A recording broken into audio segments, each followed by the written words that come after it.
Erev Tov, Shabbat Shalom. Welcome to our Shabbat service here at Solel. It's great to be together on this Shabbat. Many things happening this Shabbat. It's Shabbat, which makes it a wonderful day. It's also Rosh Chodesh Adar, the beginning of the month of Adar, and that means that Purim is coming soon, and the month of Adar is a month of happiness. We're supposed to rejoice on Adar. It's also the Lunar New Year, and we're excited for that. I actually caught a program this afternoon sponsored by globaljews.org. We're celebrating the Lunar New Year with Jewish community, and premiered a film on Asian Jews. And if you didn't have a chance to catch that, you can look at it on their Facebook page as well. Among other things, it's Family Day weekend, and I know people are looking forward to having a little bit of a break from school over this weekend. And of course, Valentine's Day. So many good things. As we welcome Shabbat tonight, I invite you to just take a few deep breaths in to shake out some of the stress of the week, the busyness of this week, to breathe in the peace and the joy that comes with Shabbat, this day that we are given 25 hours of rest, of renewal, of refreshment. And we begin our service with the words of Psalm 95, L'chu Naranana, on page 19. We're going to do a little bit of a new melody tonight.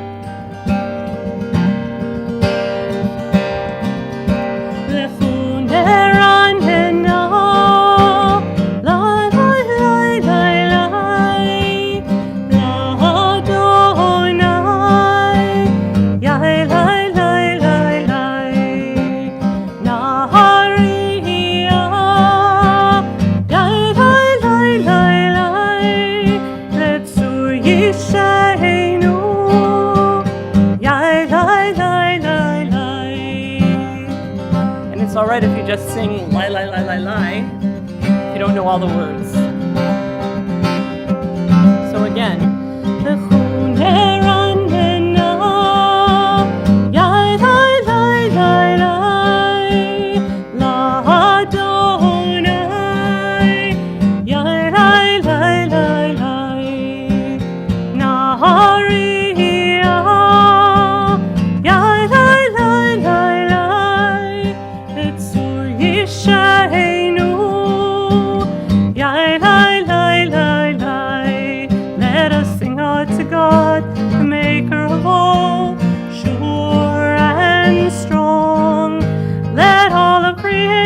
From mountains to sea, hear our song.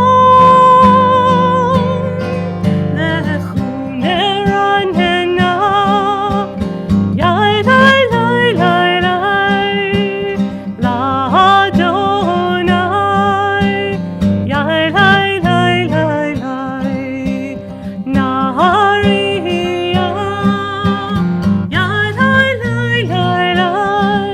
Let's Yishaynu, yai lai lai lai lai, yai lai lai lai lai, yai lai lai lai lai, yai lai lai lai lai.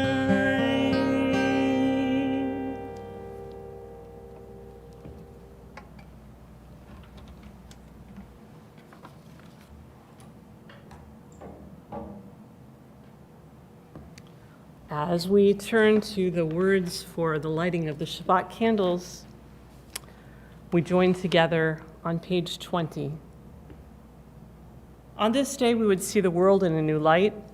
On this day, we would add new spirit to our lives. On this day, we would taste a new time of peace. We would rest from desire from gain, ambition for things. We would raise our eyes to look beyond time and space toward eternity.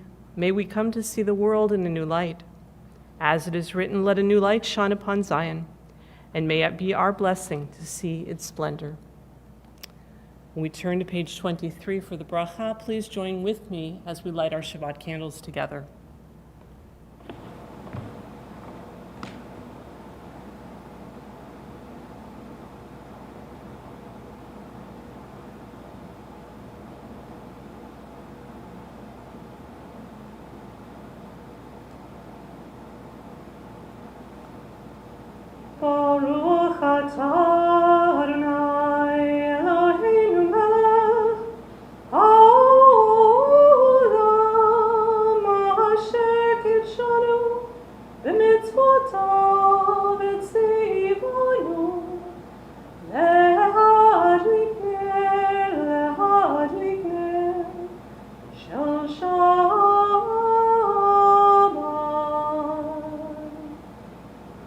Shabbat Shalom.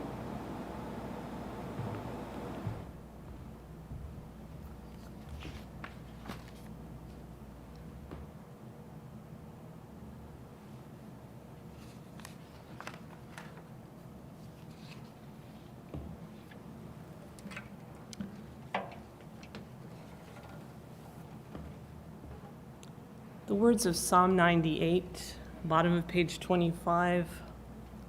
Sing a new song to Adonai. Sing to Adonai all the earth. Let the earth ring out in song to God. Sing to Adonai a new song.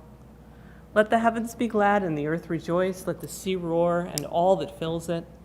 Let the field exult and all its creatures. Let the trees of the forest sing for joy. Sing to Adonai all the earth. Sing to God a new song. Let the rivers clap hands. Let the mountains sing for joy. Sing to Adonai all the earth. Break forth, sing aloud, shout praise. As we sing and we shout praise, we sing the words of Lecha Dodi on page 29 as we welcome Shabbat.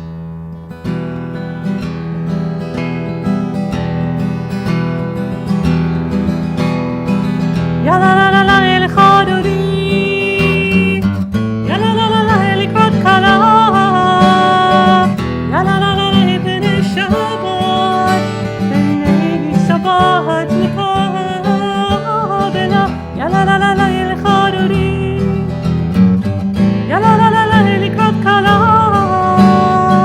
ya la la la la Bnei Shabbat, Bnei Shabbat Nikabela. Shamor Zachor V'Dibor Echad Yishmianu El HaMilchad Adonai Echad Ushmo Echad L'Shemu Tiferet V'Lidhilah. Ya la la la la Lecha Dodi, ya la la la la Likrat Kala, ya la la la la Bnei Shabbat, Bnei Shabbat Nikabela, Likrat Shabbat Lefunelcha, Ki Mekor HaBeracha.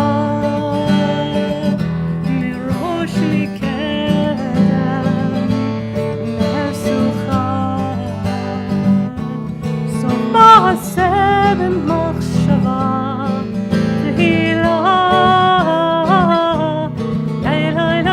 יא לה לה לה לה Lecha Dodi, יא לה לה לה לה Likrat Kala,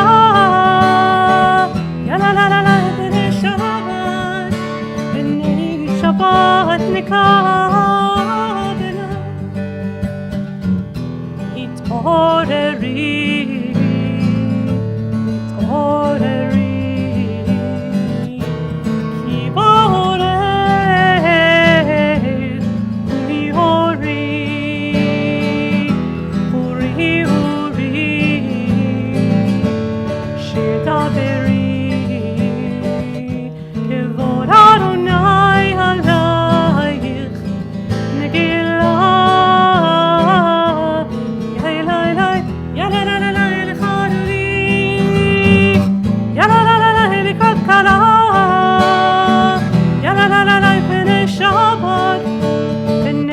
Shabbat Nikabela, ya la la la la Lecha Dodi, ya la la la la Likrat Kala,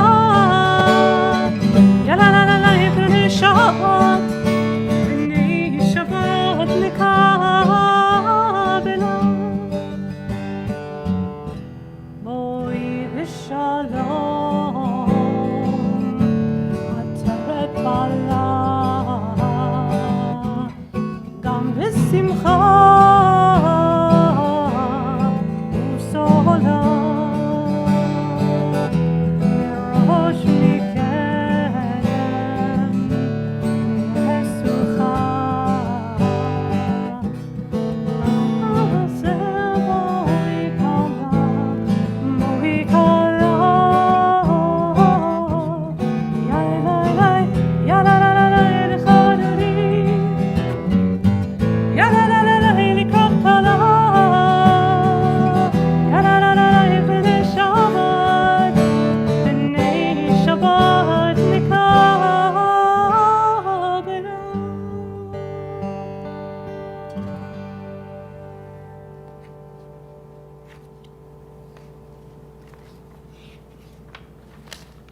As we rejoice in Shabbat, we turn to the words of Joseph Tzvi Rimon on page 34, who asks, Echa Ashir, how can I sing? How can I sing of day and night when it is God who formed them? How can I sing of heaven and earth when it is God who decreed them? How can I sing of mountains and hills when it is God who planted them? How can I sing of seas and desert when it is God who begot them? And how can I sing of earth and its fullness when it is God who bade them be? I shall sing to God who fashioned all and is beyond all. It is to God I shall sing. And together we rise in body or in spirit for the words of the Baruch Hu, the call to prayer.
We join together in the words of Mari Varavim, the prayer for creation, middle of page 37. God of all the worlds, how insignificant we are in your sight, and how minute in your presence. You are creator of a universe so vast that the effort to conceive it overwhelms the mind. Our mightiest telescopes scan but a corner of it. The rays of light that reach us from distant galaxies began their journey long before we came to be. Counted from first creation, the earth we live on was born but yesterday, and we made our appearance on it only a moment ago. When we consider your heavens, the work of your fingers, the moon and the stars that you have established, what is humanity that you are mindful of us? What are we mortals that you consider us? Baruch atah Adonai ha'ma'ariv aravim.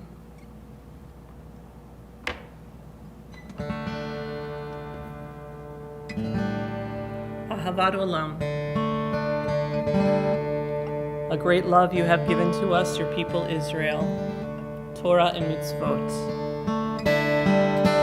Ahavat Olam, Beit Yisrael, Amcha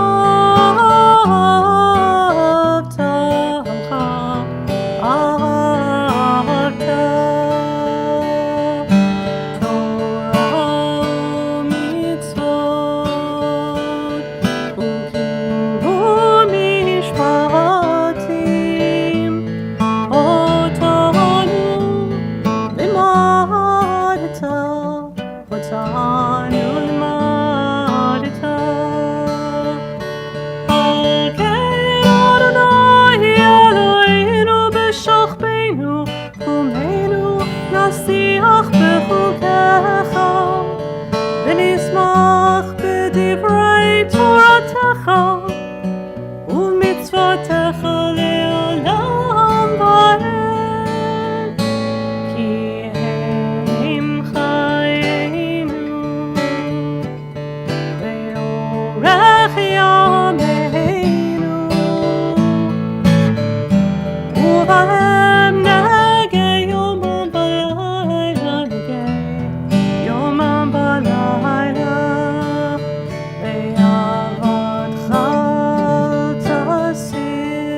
the gift of Torah and mitzvot that we have been given, the path of Torah, the wisdom of the generations, connects us to the one who is the creator of the universe, the one who is all. So we rise together for the words of the Shema, followed by Ve'ahavta. As we listen to these words, as we sing these words, they sink into our heart. We hear them in our ears. We speak of them in our homes when we rise up and when we lie down. Shema Yisrael Adonai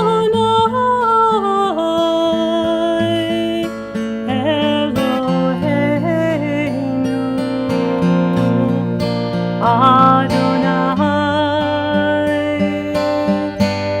Adonai Echad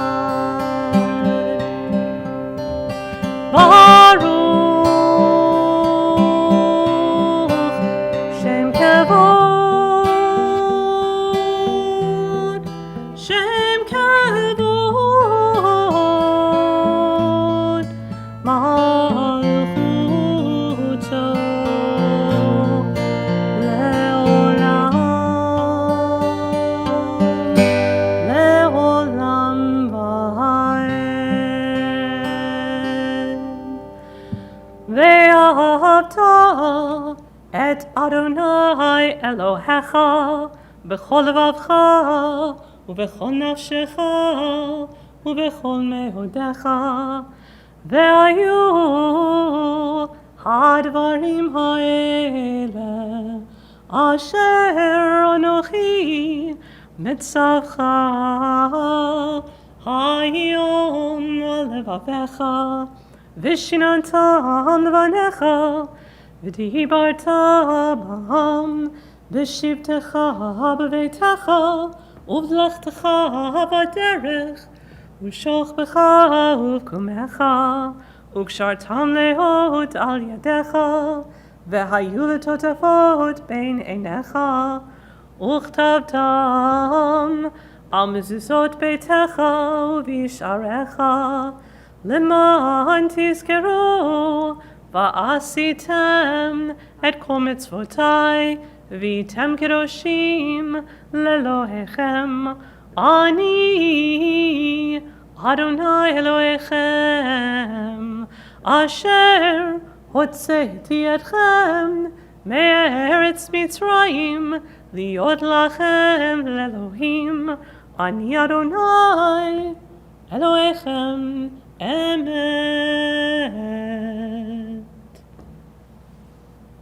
If you're standing, you're invited to be seated.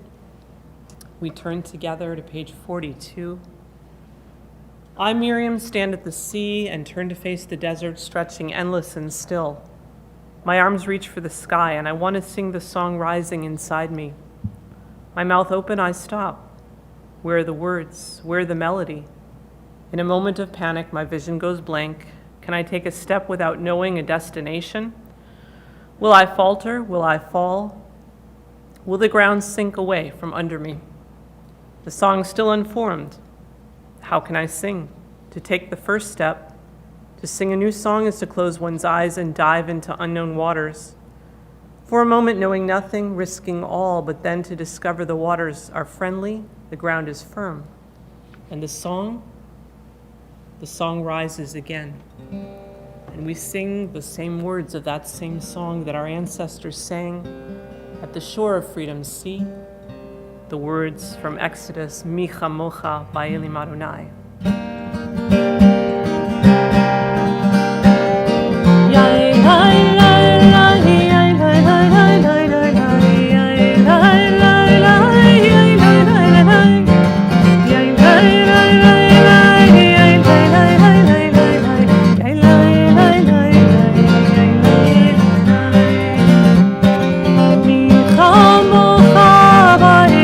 Adonai, mi kamocha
you redeemed Israel and saved us from arms stronger than our own, so may you redeem all those who are still oppressed and persecuted.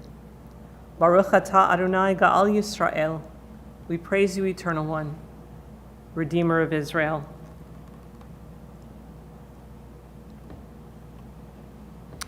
As night descends, as we lay down to sleep every night, we pray these words, the words of the Hashkivenu prayer, asking God to watch over us, to help us awaken with renewed life and strength. Hashkivenu, page 45.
Page 47. Why do we say our God and the God of our ancestors? There are two sorts of believers, one for whom faith has been handed down from our ancestors. The other has arrived at faith through searching and contemplation. In the first instance, faith cannot be shaken no matter how many objections are raised to it. But there is a flaw in this. Faith is passed on from generation to generation as part of our tradition, and so it may have been learned without thought or reasoning. The advantage of the second is that faith is reached through its own power, through much searching and thinking. But this faith also has a flaw. It is possible to shake it by offering contrary evidence. But the one who combines both kinds of faith is invulnerable. That is why we say our God because of our searching, and the God of our ancestors because of our tradition.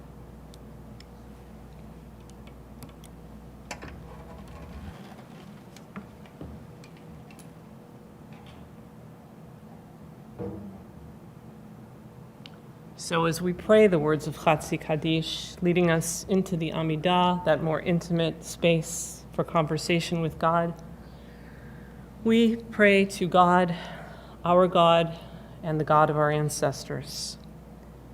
Yitgadol v'yitgadash shmei Rabbah, Amen.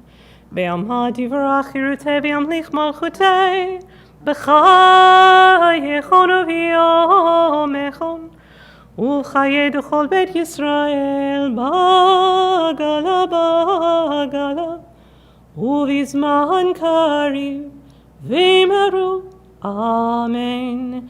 Yehi shmei Rabbah mevarach le'olam olam me'on maya, yitbarach יתברך וישתבח ויתפאר ויתרומם ויתנשא ויתהדר ויתעלה ויתעלש שמי קודשא בריחו לעילא מן כל ברכתה ושירתה תושבחתה ונחמתה דמירן בעלמא v'meru amen. We rise in body or in spirit for the words of the Amidah on page 50.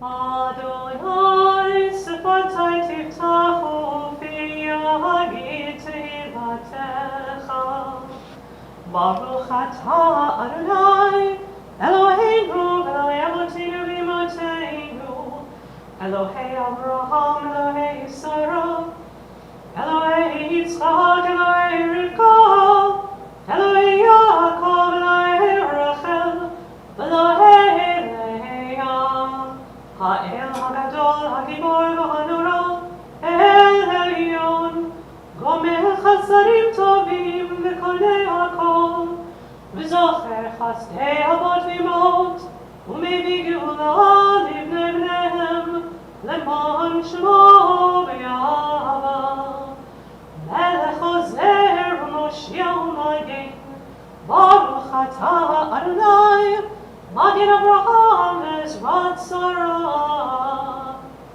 אתה גיבור לעולם אדוני מחיי הכל אתה רב להושיע מכלכל חיים בחסד מחיי הכל ברחמים רבים סומך נופלים ורופא חולים ומתיר אסורים ומקיים אמונתו לשני עפר מי כמוך בגבורות ומידו מלך מלך ממיתות חיי ומצמיח ישוע ונאמן אתה להחיות הכל ברוך אתה אדוני מחיי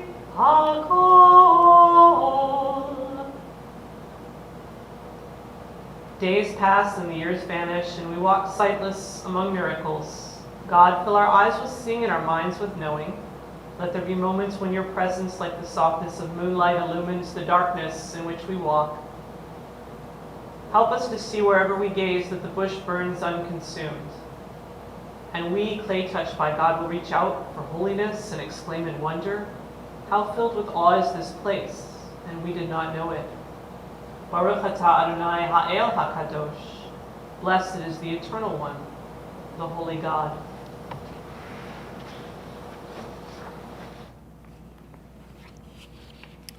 You're invited to be seated and join with me on the top of page 54. You are one, your name is one, and there is none like your people Israel, a people unique on the earth. A garland of glory have you given us, a crown of salvation, a day of rest and holiness.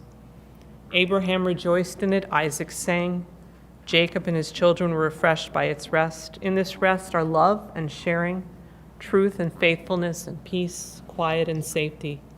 It is the perfect rest that you have willed. May your children come to understand that this Shabbat rest links them to you, that by it they may hallow your name.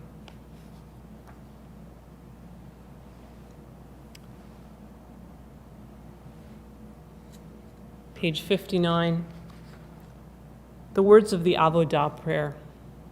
Ask God to accept our prayers. I saw Jerusalem from Mount Scopus, and she was perfect and whole, little yet limitless, within her borders contained and yet uncontainable. Eastward, the hills of Judah, wrapped in white and blue, are ministering priests, and silently they meditate blessing and burn the snail shell incense. And on the hills and pits, the embers still whispering, burn as if spice were being perfumed there in the twilight by the roasting of the sun's coals on censers of shadows. And all Jerusalem was for me like a single coal, kept on the altar that each nation and guardian might come, and brighten it with tongs, and take from it an ember. Baruch atah Adonai hamachazir shechinato leTzion. We praise you, Eternal One, who brings your Shekhinah to Zion.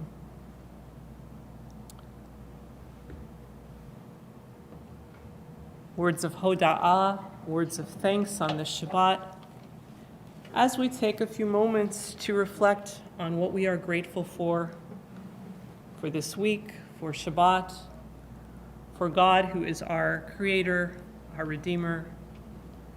And we sing the words of Modim on the bottom of page 59.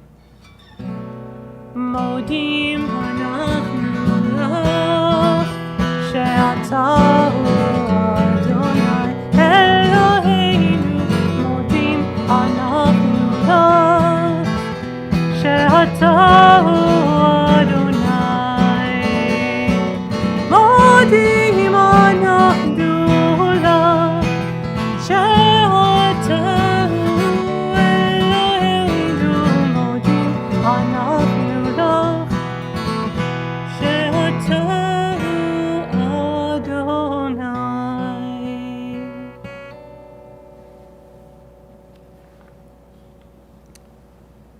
On page 63, as we turn to the words of Shalom Rav, we consider what it is to have peace, a great peace, a Shalom Rav.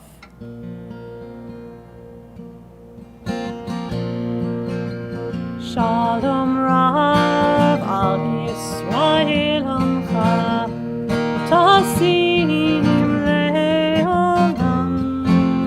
Shalom Rav al Yisrael Amcha, Tasim le'olam. Ki ata melech Adon lechol hashalom. Ki ata melech Adon lechol hashalom.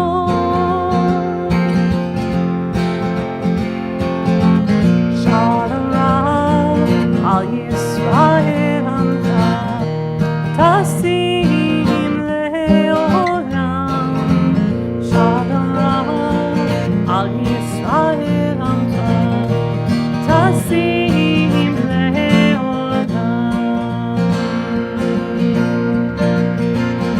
Tov beinecha levarech et amcha Yisrael, bechol עת ובכל שעה בשלומך.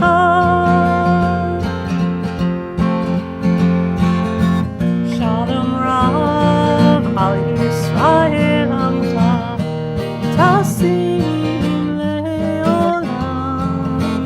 Shalom Rav al Yisrael Amcha, Tasim le'olam. Tasim le'olam. Tasim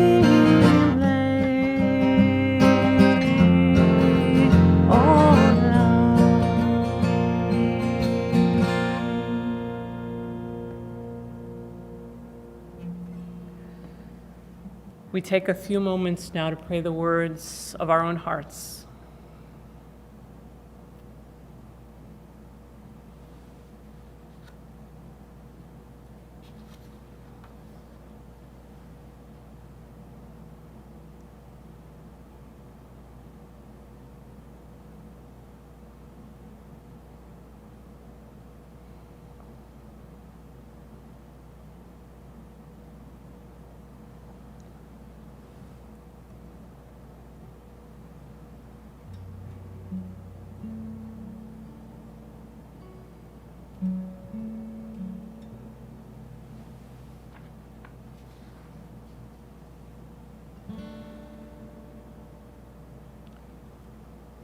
Page 66. May the one who causes peace to reign in the high heavens, let peace descend on us, on all Israel, and all the world. עושה שלום במרומו,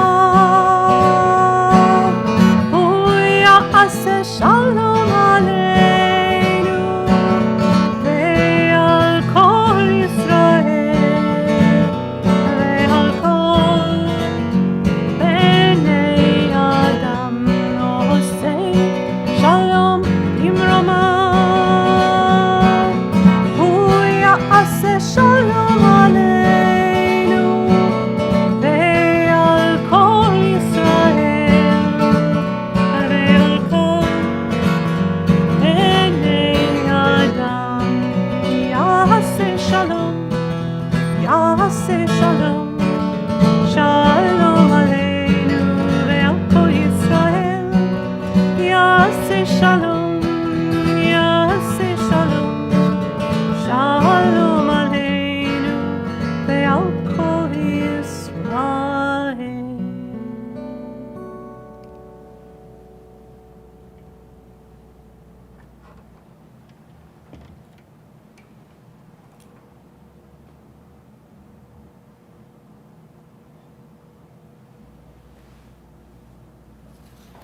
We're fortunate to have with us a special guest this evening.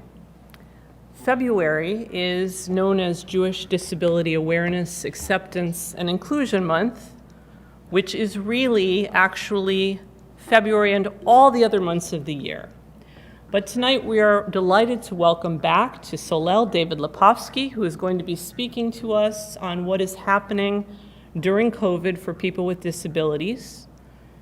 He'll speak about specifically the struggles and discrimination that some are facing during this pandemic. We'll talk a bit about Jewish values of equity, inclusion, and social justice, life and death risks during this time.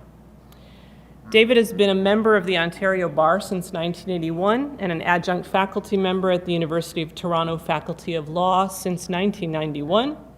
He has litigated a diverse range of constitutional issues at all levels of the Canadian court system and advised the Ontario government on constitutional matters. From 1993 to the end of 2015, he was counsel with the Crown Law Office, where he argued criminal appeals for the Provincial Crown at the Court of Appeal and Supreme Court of Canada, and was then promoted to the position of General Counsel, the highest promotion in Ontario public service. David has lectured widely on various aspects of constitutional and administrative law, human rights, disability rights, and other topics across Canada, as well as in the United States, Israel, Ireland, Denmark, and Belgium. His work now concentrates on volunteer community advocacy work for the rights of people with disabilities. He is chair of Accessibility for Ontarians with Disabilities Act Alliance. David has been honored to be a recipient of the Order of Canada, the Order of Ontario, and honorary doctorates from Queen's and the University of Western Ontario, as well as other awards, and is listed as one of Canada's 25 most influential lawyers. But most importantly, David is part of Solel, and so we're very delighted to welcome David Lepofsky back tonight. Shabbat Shalom to everybody. It's lovely to virtually be back at Solel, and I can't wait to be back in person with you folks. Regards from me, from my wife Jill, and my daughter Raya. We miss everybody there, and hope everybody is coping well.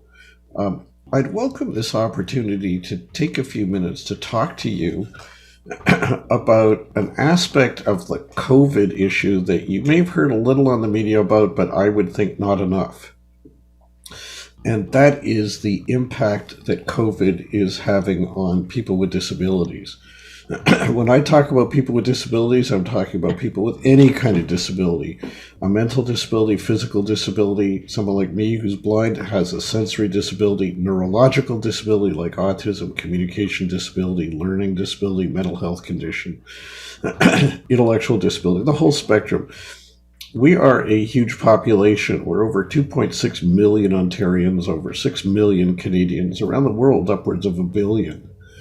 And even those numbers understate how pervasive we are, because everybody either has a disability or has someone near or dear to them with a disability, or gets a disability later in life. It's just part of aging, which is why I often call people with disabilities the minority of everyone. It's not a minority that everybody can join. It's a minority everybody will join. So what's the thing about COVID and us? You might think, well, like everybody's exposed to COVID. It's been awful for all of us. It has been awful for all of us. But what we know and what we predicted early on and has come true is that the people with disabilities are disproportionately prone to get COVID. People with disabilities disproportionately are older, and as you know, older people are more exposed. But as well, there are lots of people with disabilities, whether young or old, who are immune compromised, or who by virtue of the services they need, like attendant care, excuse me, who need to get within close proximity of other people. So they're more exposed to get it. What we also know is that people with disabilities are more disproportionately predisposed to suffer its worst hardships. And the most extreme example of that is if you look at the stats of who's disproportionately been dying from COVID, it's long-term care residents. Well, those are folks with disabilities. And that's just the most extreme illustration. So what we've needed and what we actually called for, and I've been doing as some of you may know, I do volunteer disability advocacy and have for a long time. What we called for from the start of this pandemic is for the government to make sure in its emergency planning for COVID that it doesn't do a one-size-fits-all plan that assumes everybody has no disability. Instead, that they need to include in their COVID planning appropriate measures to make sure the urgent needs of people with disabilities are also met. Unfortunately, particularly our provincial government hasn't done that. And we've been trying, and I can tell you, I've been talking to people at the cabinet minister level when I can, actually get them to talk to us, and all the way up that high. The premier has not agreed to talk to us at all, though we've asked. Let me give you just two examples. One is education and the other is healthcare.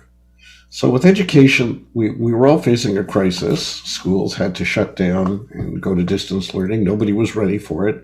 And you got to cut them a lot of slack. And they did a pretty good job, our education system, in trying to make a huge, unprecedented transition with zero time to plan for it.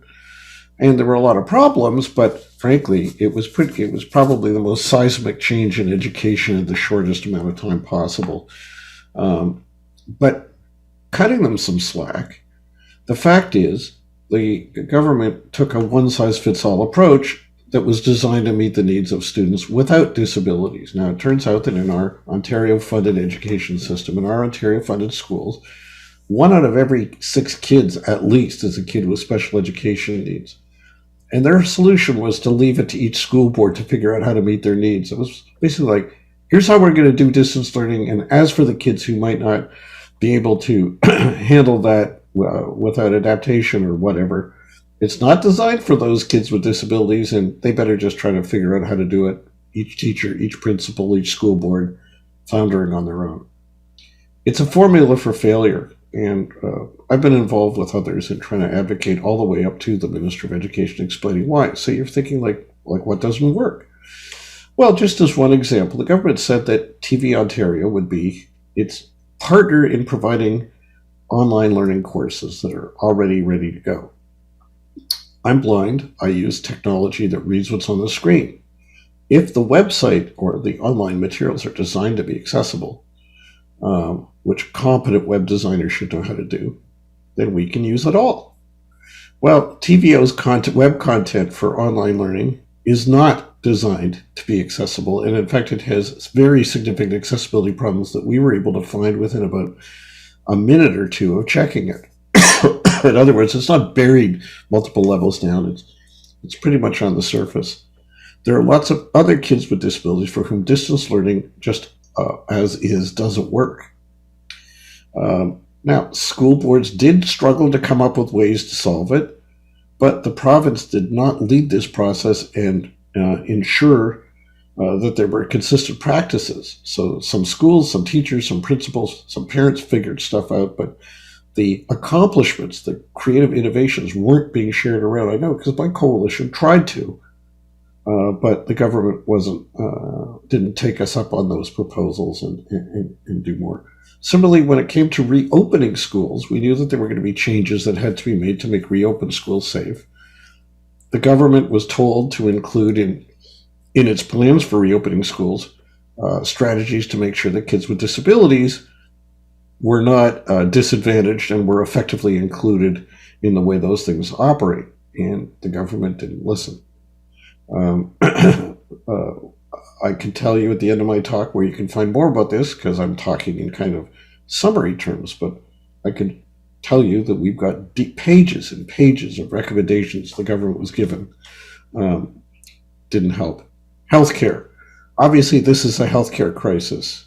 People with disabilities, believe it or not, face serious barriers before COVID in using our healthcare system.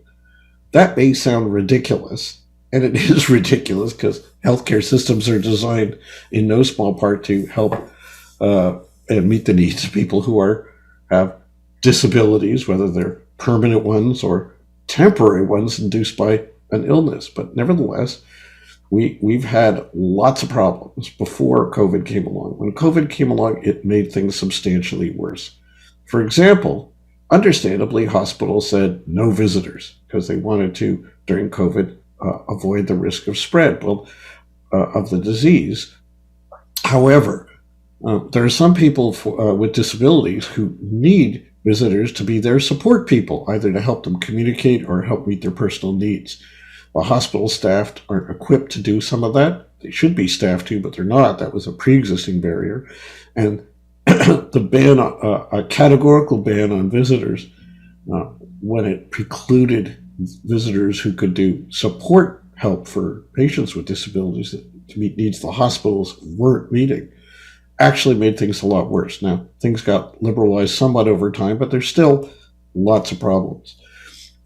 I want to just take a few minutes to talk about one particular health barrier that's in the works right now, a deeply worrisome one that we've been working on, and I can tell you I've been working on for months with other people with disabilities, and one that should worry us all. In fact, faith communities from across the province, I believe, should be speaking out on this now. There is a worry that if COVID keeps surging, or if there's another surge, for example, due to these new variants that are coming in, that hospitals may get overwhelmed. We've gotten pretty much close to that point, and in other parts of the world, they've surpassed that point, overwhelmed to the point where they cannot provide all the critical care to patients needing critical care. Critical care is what you think of as in an intensive care unit. It's when somebody needs a very serious level of care to save their life. Without it, they'll die. Now, for the first time ever, we're looking at the possibility that we could have more critical care patients than we have critical care services. It's not a question of ventilators. They can buy more. It's not a question of beds in the sense of a mattress. It's the number of staff ready to provide the service to the patients. Now, this problem could have been prevented either by more aggressive strategies to prevent spread of the disease, or by more creative strategies to get more doctors repurposed to do urgent backup critical care if needed. The government does not appear to have been effective on either of those fronts. They've done some, but nowhere near enough. But because of the fear of this, the government a year ago decided in secret that they wanted to get a protocol prepared for how they're going to decide and who's going to decide who might get refused critical care if we have an overload. Now, the word we use is triage. Another word you could use is rationing. This is life and death. There's no way to candy coat it. We're talking about a situation where we may have, in a particular hospital, more people needing critical care than they have places to give them critical care. The people who are turned away are likely going to die because it's life-saving care and the patients are in life-saving need.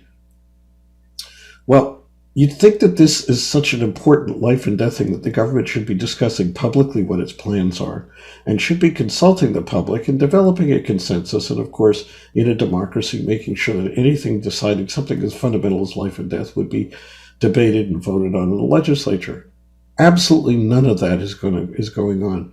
Most of what we've been able to find out is going on has come to us from leaks. And when I say us, I mean those of us doing advocacy in the disability community. Early last April, a protocol that had been sent to all hospitals in Ontario on how to do triage if it became necessary was leaked to the disability community. A number of us organized, and I got involved in this, others were leading it, to protest it, because once we read it, it became evident that the way it was going to have doctors making these decisions and the criteria they were going to use were going to be unjustified, disability discrimination. In other words, certain patients with disabilities could well be turned away from life-saving care by criteria that unfairly hold their disability against them directly or indirectly. We then, through public objections to this, the government said, "Oh, it's only a draft, and we haven't approved it, and we want consultations to take place." Well, it was never marked draft. It was all prepared and sent out in secret, which is really troublesome. Over the summer, I and some of my colleagues met with, virtually, a body which the government had appointed in secret called the Bioethics Table. This is not a decision-making body. They're advisors, doctors and bioethicists who had written the original protocol and who were being asked to review it. They clearly did not have the most rudimentary understanding of basic human rights, anti-discrimination law, and basic civil liberties and civil rights. You wouldn't expect them to. They're not trained in the law. But as we tried to explain things to them and show how what they had proposed was riddled with discrimination, they clearly were learning it for the first time. We're thinking about it for the first time. And this is months after they wrote this protocol. Well, as a result of our efforts, they made some changes to their recommendations, but nowhere near enough. They were communicated to the government in secret. They were kept secret until December. Finally, we got to see what they recommended. And then finally, the government wrote a new protocol that it sent out on January 13th, just a few weeks ago. Again, sent it out in secret. It again made its way to us, and it's up on our website. More about that in a minute. But it is also riddled with discrimination. And we are very worried about what it contains, both because the criteria it uses for deciding who lives and who dies include unfair, unjustified disability discrimination wrapped up as if it is expert medical, technical stuff. As well, the protocol that has been sent out to hospitals provides no due process to patients whose lives are at stake. You get no say in the decision. You have no right to be asked for your input. And if you're not happy with the decision, you or your families, there is nowhere to go, whether within the hospital or outside the hospital under this protocol, to protect your own life. And making things even more worrisome, the same bioethics table that recommended all of this is urging the government to override the law that requires the government never to withdraw care from you without your consent. They're asking the government to actually give doctors the power to discontinue critical care to a patient who's receiving it and who wants to continue receiving it, with a view to possibly giving it to somebody who they think would do better on it. Now, they use more technical language and stuff, but it's literally giving a doctor the power to unilaterally pull the plug. And again, the patient would have no recourse, no appeal. It's not enough to criticize this stuff. We've actually come forward with very constructive solutions on what should be done, what could be done. But all of this is being debated in secret, decided in secret, and then we only find out about it through leaks. We've written the government repeatedly, they don't answer. So, what do you do? Well, I'm going to conclude by offering you some thoughts. First, there are Jewish principles that apply here, not just secular principles. Some of you may remember from earlier times I've spoken at Shul. I pointed out the passage that was in my bar mitzvah portion 50 plus years ago in Leviticus 19. Lo tikalel cheresh v'lifnei iver lo titin michshol. It literally translates as, don't curse a deaf person and don't put a barrier or obstacle in the path of a blind person. But what it really translates in practical terms as, don't discriminate, don't create barriers that impede people with disabilities. That's what we're talking about here. And I believe Jewish communities, like other faith communities, should be uniting on this issue and having their voices heard.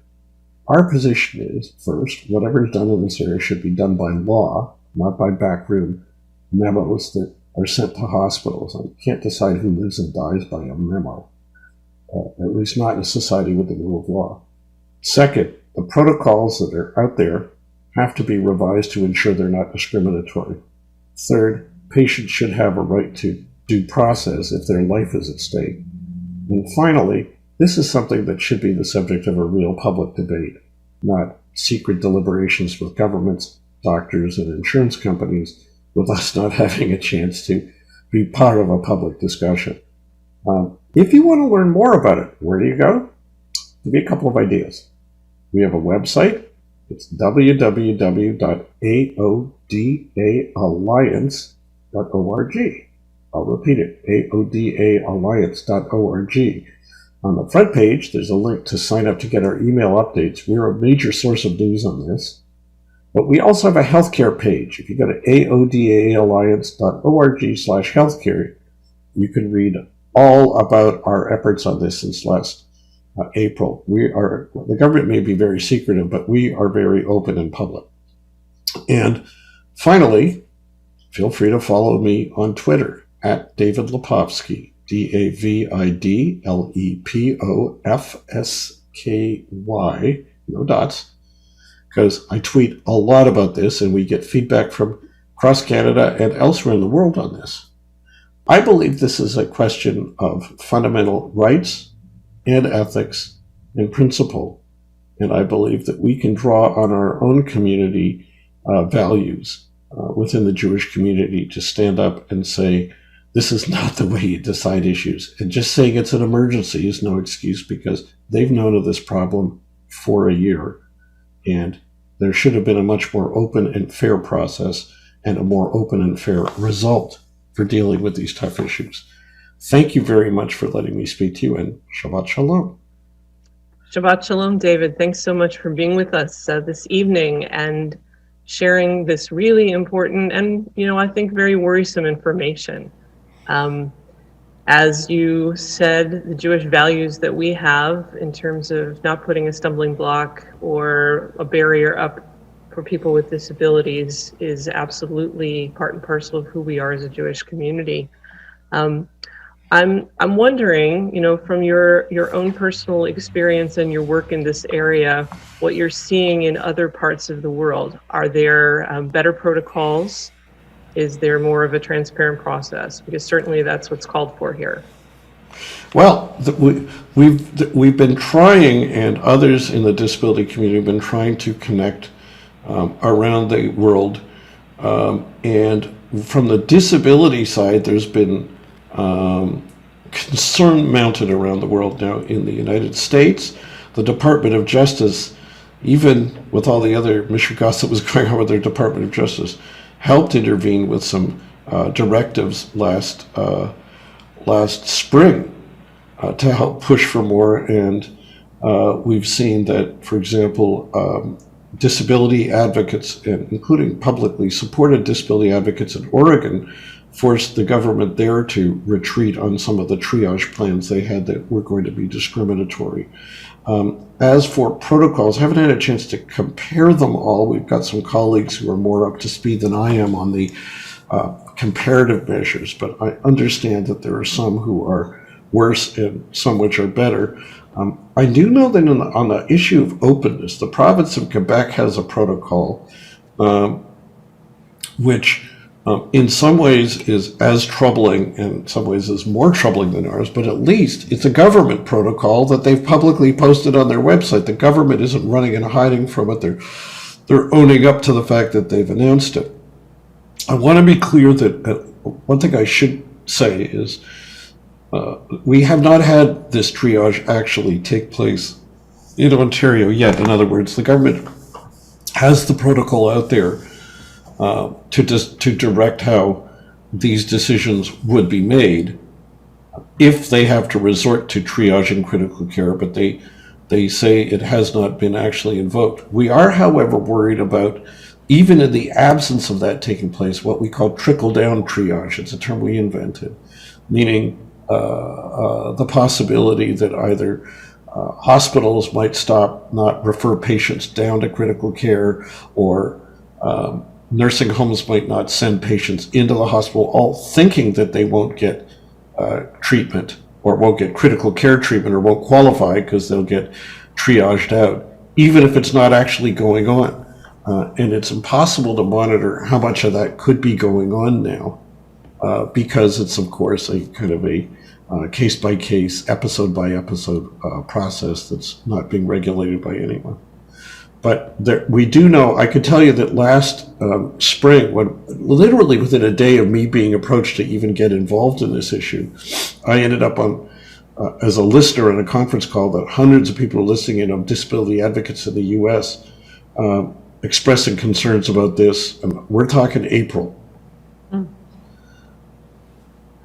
Yeah, we've been in this for almost a year now, and certainly, there's still a lot of challenges going forward, I think, for all of us, but most especially for the people among us who are also part of the disability community. We talk a lot about awareness and inclusion, but there's also this sense that it's vitally important for all of us to be involved because everyone matters, right? Each of us is B'Tselem Elohim. Each of us is part of God's image, and that's crucially important. And as we've had conversations with you at Solel before in terms of how do we make our Jewish community inclusive and accessible for people with disabilities and what sorts of strategies we take to go forward, I think that one of the things that we need to look at critically as a Jewish community and speak up for is some of the issues that you're highlighting here tonight, David. So we thank you for being with us. And if anyone, just one last thing, if people are listening to this and thinking, but what else can I do? I mean, obviously, letting your politicians know that you object to this would help, and our website gives you tips on that. But the other thing is, believe it or not, we've had one heck of a time getting the media to coverage this triage issue at all. We've been trying for months now. Lately, we've gotten more, but there are some places where either they won't cover it at all, or in the case of CBC Radio, they've had 2 national programs on it, and all they talk to are doctors. They don't even speak about the disability concerns. It's a very one-sided discussion. If any of you are in the media or have media connections, please reach out to me, and I would be really happy to have any assistance in getting through those barriers. I appreciate it. By the way, the only thing I should caution also before we wrap up is some people hearing me speak might think, hey, if I've got a legal problem, maybe I should call David. I better emphasize now that I'm not in private practice. I've retired, and I was only in government practice before that. So I'm actually, I can't advise people. So if you have an individual issue with any of what I'm describing today or otherwise, I can give you names of organizations to turn to, but I won't be able to help you. I'm happy to, however, to connect you with those who can. Absolutely. And, if you haven't started following David on Twitter already, I recommend that you do that. He has lots of information that comes up daily and very, very interesting to learn about, and also some strategies for going forward. So once again, thank you so much for being with us. We look forward to the time when we can be together again in person, but it's great to have you here tonight with us on our live stream. Thanks so much, and Shabbat Shalom. Shabbat Shalom. Thank you, David. Important information that as a Jewish community, we need to speak out and stand up for, because all of us are part of one community, one whole world, and each of us throughout our lives will encounter some aspect of disability. So we need to make sure that all in our community are cared for equally. We turn now to the words of the Misha Berach prayer as we do each Shabbat and each day, really asking blessing on those who are in need of healing, both healing of body and healing of spirit. In our community this Shabbat, we are thinking of Shirley Herman, Esther Wuchenmarkt, Shoshana Burr, Gunter Thompson, Rick Valentine, Simon Green, Yvonne Dixon, Marlene Friedman, Linda Levenheck, Jack Kudlatz, Francis Van Tyne, Suzanne Scheer Stimson, Mordechai Stangelevici, Michal Suriel, Bernie McLennan, Harriet Lachman, Jill Rich, Ellen Becker, Ilana Miriam Batchava, Lada Golda, Nicole Hansen, Nicola Prioetti, Lois Dean, Eliyahu Ben Yitzchak Vasara, Phil Berkowitz, Marilyn Block, Simon Trober, Don Trober, and Joshua Trober.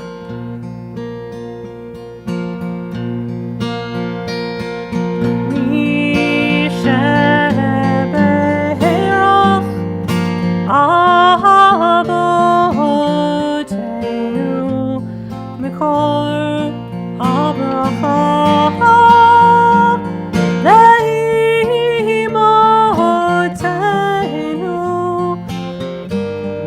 source of strength, who bless the ones before us. Help us find the courage to make our lives a blessing, and let us say, Amen.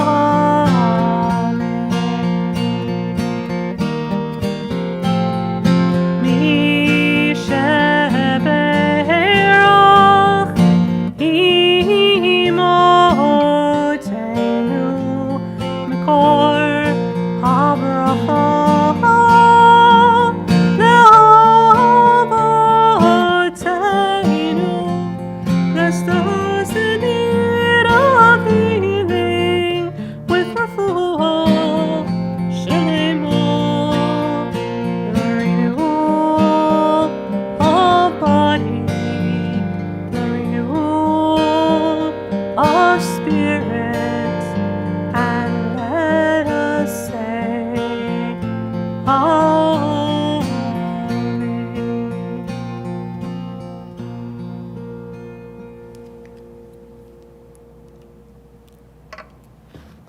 Please join me on page 134 as we recite the blessing Birkat HaChodesh for the new month that we have now entered into, the month of Adar. Yehi ratzon milfanecha Adonai Eloheinu v'Elohei Dorotenu shetachadesh aleinu et hachodesh hazeh letova u'levracha. May it be your will, Eternal One, God of our ancestors, that this new month renew for us goodness and blessing. May this month of Adar be a month of blessings, of goodness, joy, peace, and kindness, friendship and love, creativity, strength, serenity, fulfilling work and dignity, satisfaction, success, and sustenance, physical health and radiance. May truth and justice guide our acts and compassion temper our lives, that we may blossom as we age and become our sweetest selves. May it be God's will. Amen.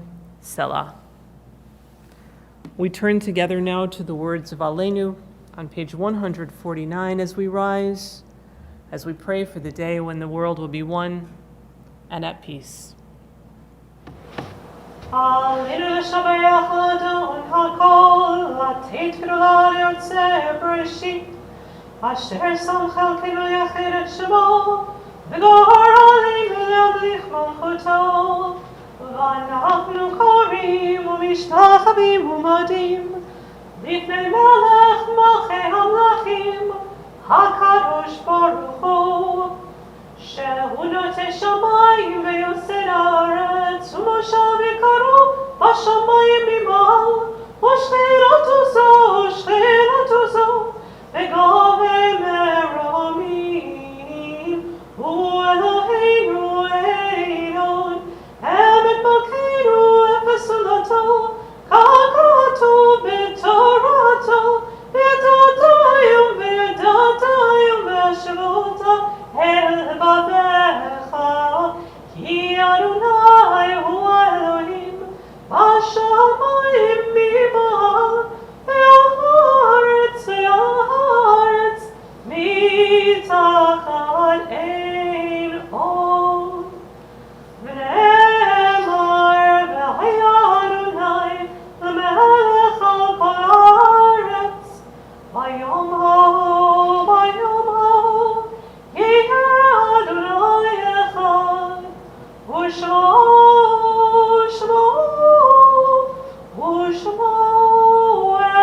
echad.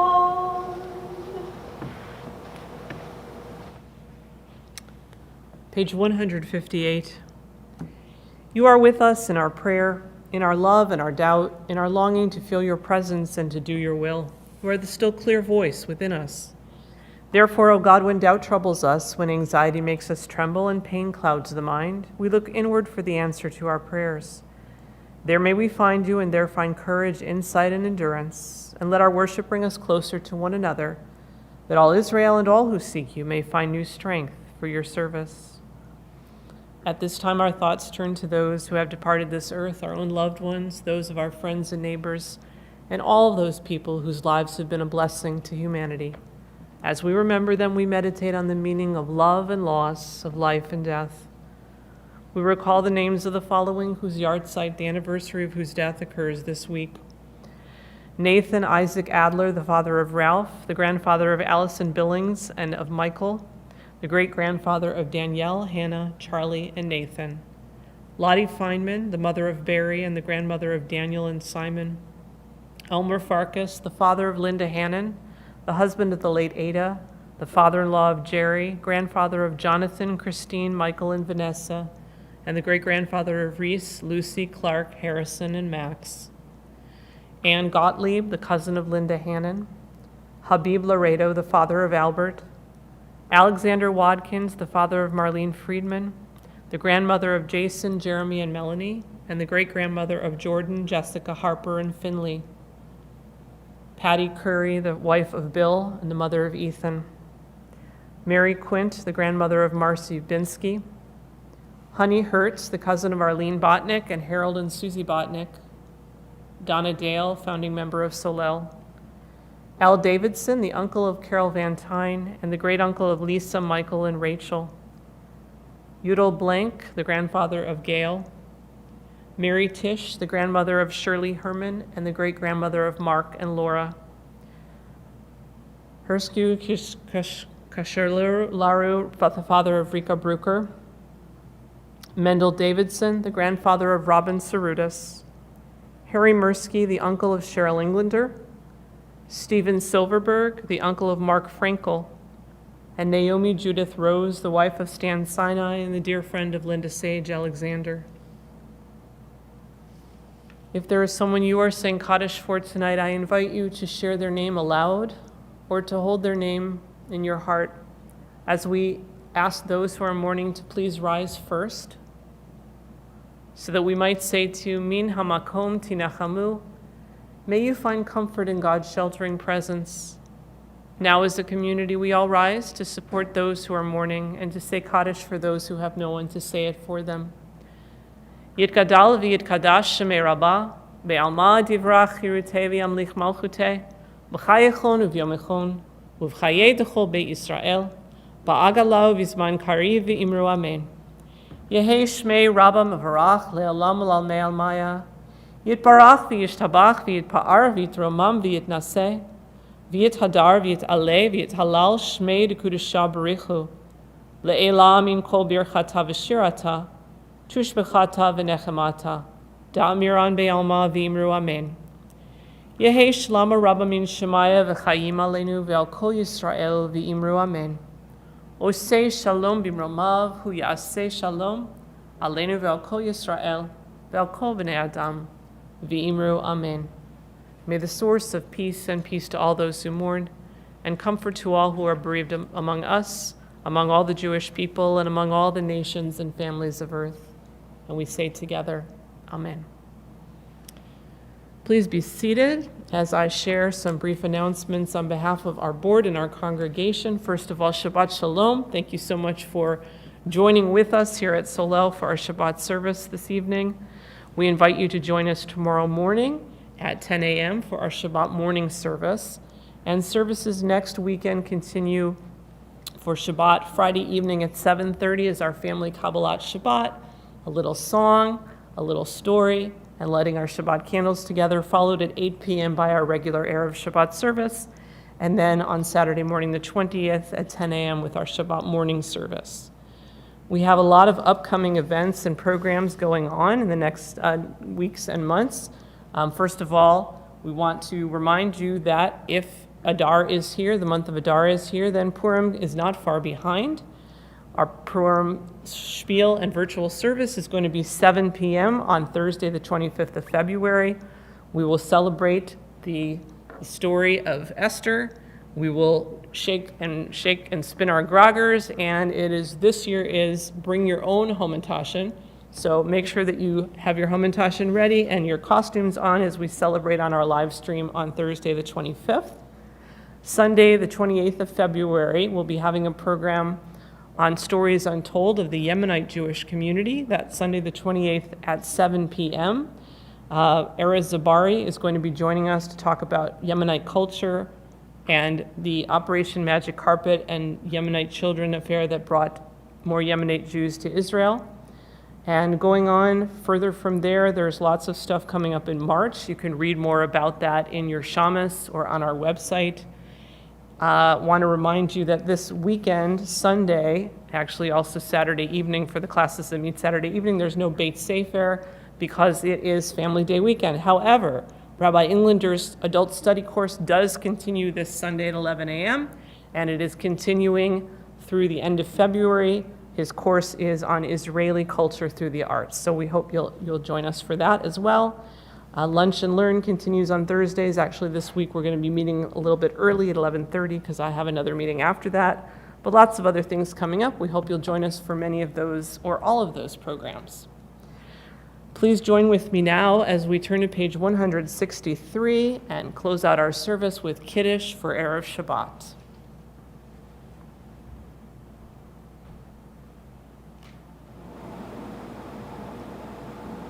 Vayhi Erev, Vayhi Boker, Yom HaShishi. Now the whole universe, sky, earth, and all their array was completed. With the seventh day, God had ended the work of creation and rested with all work completed. Then God blessed the seventh day and called it holy, for with this day God had completed the work of creation. Baruch atah Adonai Eloheinu melech haolam, borei peri hagafen. Baruch atah Adonai Eloheinu melech haolam, Asher kikshanu b'mitzvotav v'ratzavanu, v'shabbat kadsha v'ahava v'ratzon yimchilanu, zikaron l'maaseh b'reishit, ki hu yom tehillah l'mikra'ei kodesh, zecher l'tziat mitzrayim, ki banu b'charta v'otanu kidashta, mikol ha'amim, v'shabbat kodshecha, v'ahava v'ratzon, imchaltanu, baruch atah Adonai, mekadesh ha'shabbat. Amen. L'chaim, Shabbat Shalom. Stay home, stay healthy, stay safe.